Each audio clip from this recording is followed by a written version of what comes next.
এই মেয়েটির নাম রুবিনা। রুবিনা একটি রুম কেনে। রুমটি ছিল খুবই ছোট, কোনো আসবাবপত্র রাখার জায়গা ছিল না, তাই ডেকোরেশন করার প্রয়োজন পড়ে। একজন ইঞ্জিনিয়ার ডাকেন। ইঞ্জিনিয়ার এসে প্রথমে সুন্দর একটি খাট তৈরি করেন। খাটের উপর কোমল বিছানা বিছিয়ে দেন, খাটের পাশে দিয়ে সফটওয়্যার দিয়ে দেন এবং লাইটিংয়ের ব্যবস্থা করে দেন। খাটের পাশে সুন্দর একটি শোকেস তৈরি করেন। শোকেসের ভিতর বিভিন্ন প্রকার পুতুল রাখেন। শোকেসের উপরে একটি বক্স তৈরি করেন। বক্সের ভিতর বিভিন্ন প্রকার নিত্য প্রয়োজনীয় জিনিসপত্র রাখেন। শোকেসের উপরে অন্যান্য জিনিসও রাখেন। খাটে ওঠার জন্য সিঁড়ি তৈরি করেন। সিঁড়িতে ড্রয়ার তৈরি করেন। প্রয়োজনীয় জিনিসপত্র রাখেন এবং তার ভিতরে ঢুকাই দেন। সুন্দর একটি আলমারি তৈরি করেন। আলমারির ভিতর লেপ, জামা কাপড় রাখেন এবং অন্যান্য জিনিস রাখেন। আলমারিটি আটকে দেন। তারপর ইঞ্জিনিয়ার ঘরের মাঝখান দিয়ে পার্টিশন দিয়ে দেন এবং একটি জানালার ব্যবস্থা করে দেন। সুন্দর একটি টিভির ব্যবস্থা করে দেন যাতে রুবিনা টিভিতে বিনোদন উপভোগ করতে পারে। তারপরে ইঞ্জিনিয়ার ডয়ার সিস্টেমের একটি টেবিল তৈরি করেন।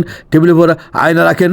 টেবিলের উপর সুন্দর একটি শোকেস তৈরি করেন। শোকেসের ভিতর মেয়েদের ভ্যানিটি ব্যাগ রাখেন এবং অন্যান্য জিনিস রাখেন।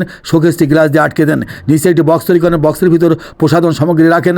আর একটি সুন্দর ডয়ার সিস্টেমের টেবিল তৈরি করেন। টেবিলের উপর ল্যাপটপ রাখেন যাতে রুবিনা ল্যাপটপ কাজ করতে পারে। তারপর ইঞ্জিনিয়ার ডয়ার সিস্টেমের একটি সোফা তৈরি করে দেন এবং একটি সুন্দর বুক সেলফ তৈরি করেন। প্রয়োজনীয় বইপত্র রাখেন এবং তা গ্লাস দিয়ে আটকে দেন। একটি আয়নার ব্যবস্থা করে দেন যাতে রুবিনা আয়নার সামনে নাচানাচি করিতে পারে। টাকা না মাকে বেশি ভালোবাসেন? যদি মাকে বেশি ভালোবাসেন কমেন্ট বক্সে লিখে দেন আই লাভ মা। দয়া করে চ্যানেলটিকে সাবস্ক্রাইব করুন এবং বেল আইকনে চাপ দিন।